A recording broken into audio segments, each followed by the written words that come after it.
فتح سمرقند اسلامی تاریخ کا ناقابل فراموش واقعہ جسے پڑھ کر آپ کے رونگٹے کھڑے ہو جائیں گے۔ حضرت عمر بن عبدالعزیز رحمۃ اللہ علیہ سمرقند سے طویل سفر طے کر کے آنے والا قاصد سلطنت اسلامیہ کے حکمران عمر بن عبدالعزیز سے ملنا چاہتا تھا۔ اس کے پاس ایک خط تھا جس میں غیر مسلم پادری نے مسلمان سپہ سالار قتیبہ بن مسلم کی شکایت کی تھی۔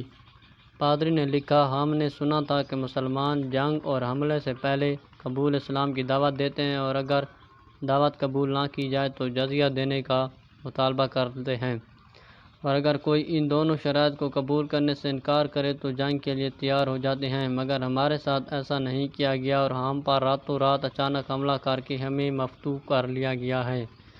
یہ خط سمرقند کے سب سے بڑے پادری نے سلطنت اسلامیہ کے فرما روا عمر بن عبدالعزیز کے نام لکھا تھا۔ دمشق کے لوگوں سے شہنشاہ وقت کے قیام گاہ کا معلوم کرتے کرتے وہ قاصد ایک ایسے گھر جا پہنچا کہ جو انتہائی معمولی اور خستہ حالت میں تھا۔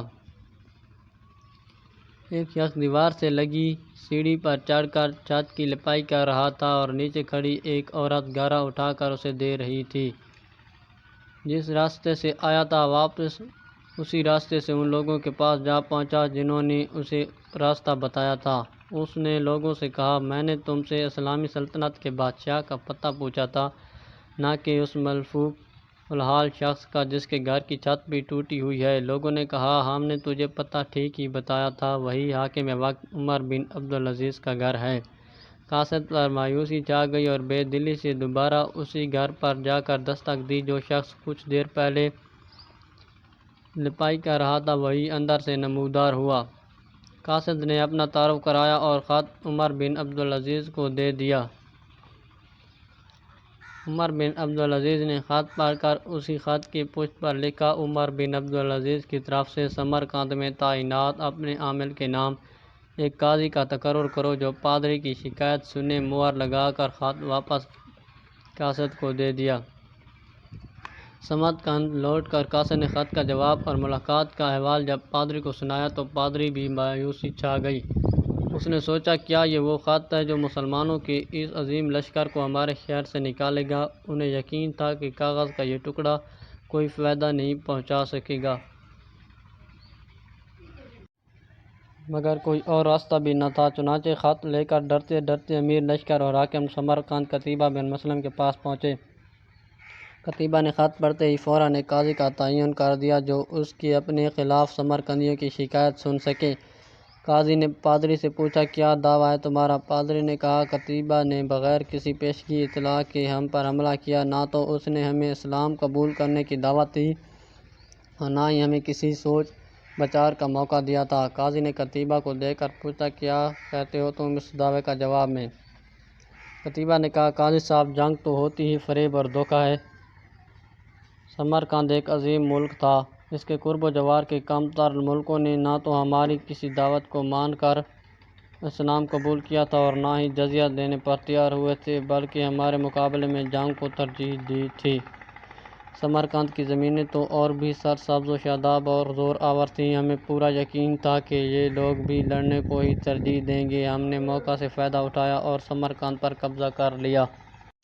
قاضی نے قتیبہ کی بات کو نظر انداز کرتے ہوئے دوبارہ پوچھا، قتیبہ، میری بات کا جواب دو، تم نے ان لوگوں کو اسلام قبول کرنے کی دعوت، جزیہ یا پھر جنگ کی خبر دی تھی؟ قتیبہ نے کہا، نہیں قاضی صاحب، میں نے جس طرح پہلے ہی عرض کر دیا ہے کہ ہم نے موقع سے فائدہ اٹھایا تھا۔ قاضی نے کہا، میں دیکھ رہا ہوں کہ تم اپنی غلطی کا اقرار کر رہے ہو، اس کے بعد تو عدالت کا کوئی اور کام نہیں رہ جاتا۔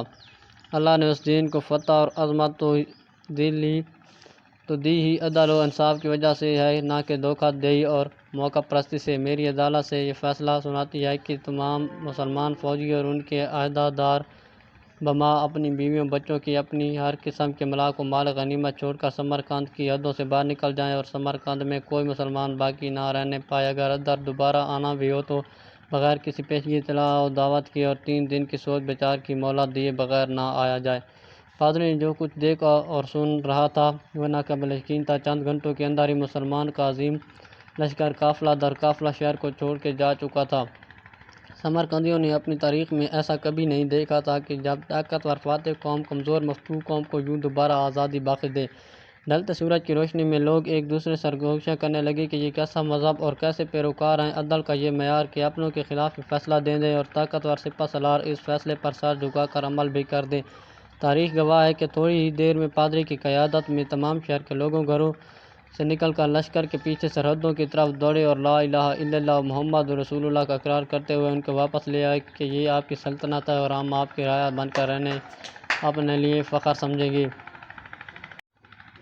دین رحمت نے وہاں ایسے نقوش جوڑ کے کہ سمرقند ایک عرصہ تک مسلمانوں کا دارالخلافہ بنا رہا۔ کبھی رہبر دو عالم حضرت محمد صلی اللہ علیہ وسلم کی امت ایسا ہوا کرتی تھی، آج غیر مسلم تو دور کی بات مسلمانوں سے مسلمان کو کوئی امان نہیں۔ واللہ عالم۔